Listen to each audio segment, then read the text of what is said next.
are solving inequalities. These are just like equations. So I'm going to write this off to the side so we've got some space. Alright, same exact deal. You would combine your like terms here. We would end up with 1 plus 2b is less than or equal to 17. We would still subtract 1 from each side, giving us 2b is less than or equal to 16.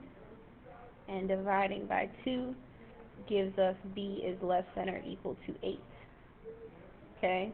So this is not just one solution, it is an entire set of solutions, so we need to be able to graph our answers on a number line. Okay? So I'm going to start at 8. It is not just less than 8, it's also equal to 8. So at 8, I need to fill in the point there completely, because that is a possible answer. And any numbers less than 8 are going to go to the left. So as long as you have your variable on the left-hand side, it actually is like a little arrow showing you which way to put your solution. The other way that we can write this, and the most common way that you are going to see, so we will practice it, is interval notation. Okay? So if I go all the way to the left, that's going all the way to negative infinity. So from negative infinity to 8 are all my possible answers. Because 8 is a possible answer, we give it a big hard bracket. Negative infinity is not an actual number, it is a concept, so it gets a soft bracket. So that's 3 ways to write your answer: graphically, interval notation, and with the inequality notation. Okay? Let's look at another one. In this guy, 1 plus x minus x is greater than 1. When we combine our like terms here, positive x and negative x go away and become 0. And I have the statement 1 is greater than 1. Well, that is definitely not true. 1 is not greater than 1. If it is, my bank account is wrong. That is a false statement. So there is no solution here, just like when we looked at systems of equations. Okay? If it had said 1 is equal to 1, that would be true. If it said 3 is greater than 1, that would be true, and then we would have all solutions. So we would put everything here. But no solution, you just leave alone. We'll look at some all solutions next class. Our next guy, same deal. 238 is less than 7 times of the quantity of 6 minus 4n. If you want to sound like a fancy mathematician, that's what you say when things are in parentheses. So we still distribute just like we would with anything else. 7 times 6 gives me 42. 7 times negative 4 gives me negative 28m. I'm going to subtract my 42 from both sides. That is going to give me 196, which is less than negative 28m. And we're going to divide by a negative.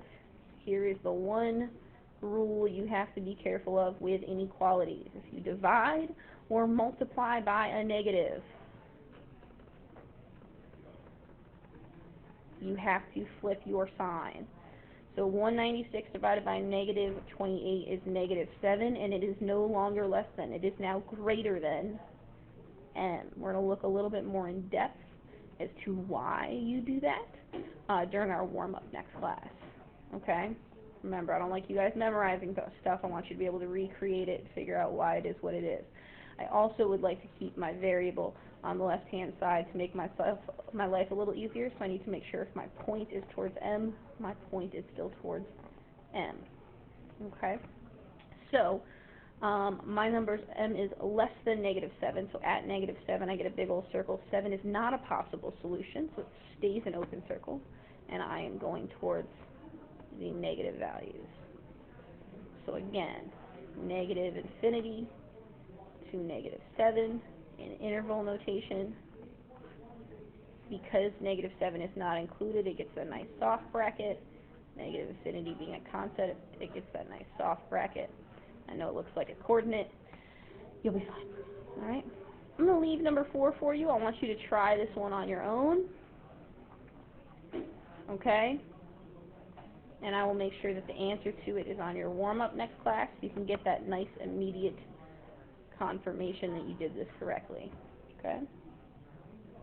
Here's two that are a little different. We have compound inequalities, okay?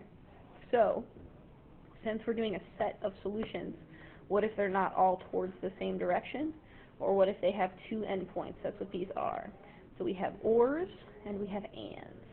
So all it is being sneaky and making you solve two problems in one.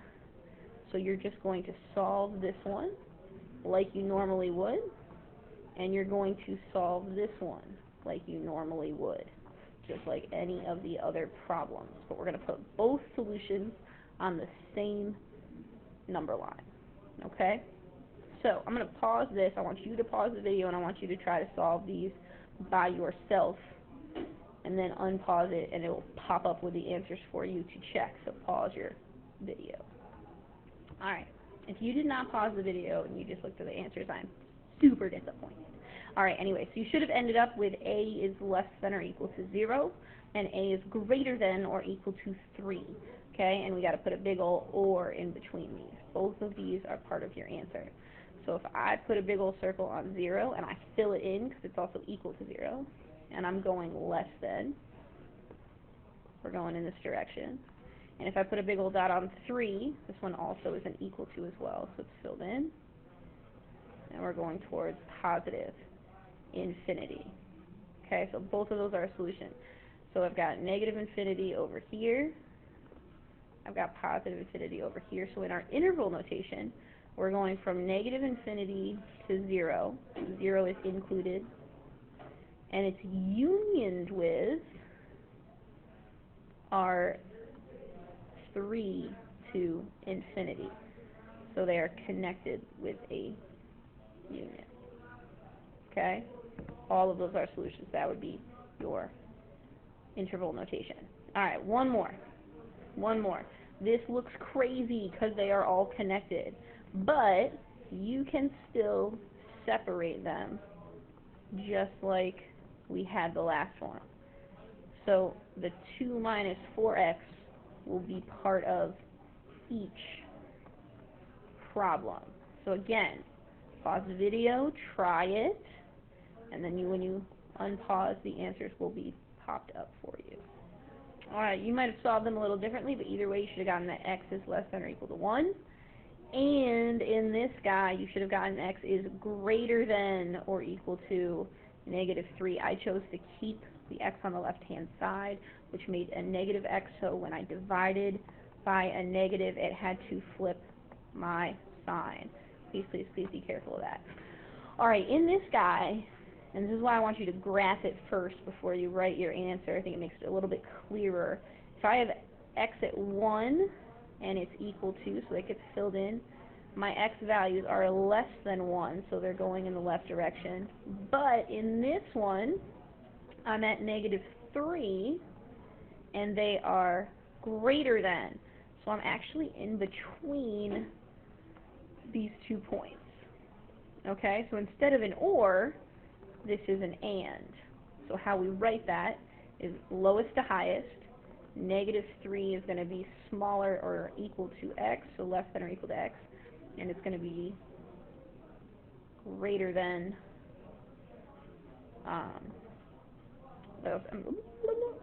rewind your brain, Miss Holly. It's going to be in between. This is the easiest way to read it, is in between negative 3 and 1. But negative 3 is less than or equal to x, which is less than or equal to 1. That's how you actually say it. But in your mind, it's easier to read it as in between negative 3 and 1. So in interval notation, you're going from negative 3 to 1. In this case, they're both included, so they both get hard brackets. All right, write down any questions you have, and we'll look at it next class.